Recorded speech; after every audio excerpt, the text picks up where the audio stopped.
Un incontro con un nuovo testimone. Questa la novità che arriva nel giorno del 17° anniversario della scomparsa di Denise Pipitone. Un nuovo testimone che ha raccontato elementi mai raccontati prima riguardo la scomparsa della piccola Denise. La notizia del nuovo testimone è una notizia certa, perché a riferirla ieri nel corso della manifestazione per i 17 anni dal rapimento di Denise è stato Giacomo Frazzitta, l'avvocato della famiglia.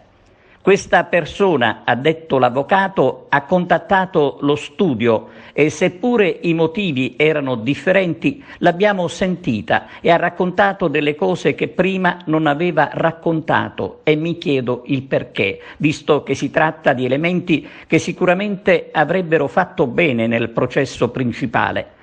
Attendavamo, ha aggiunto l'avvocato Frazzitta, che questa persona ritornasse e si liberasse e invece non ci ha più contattato.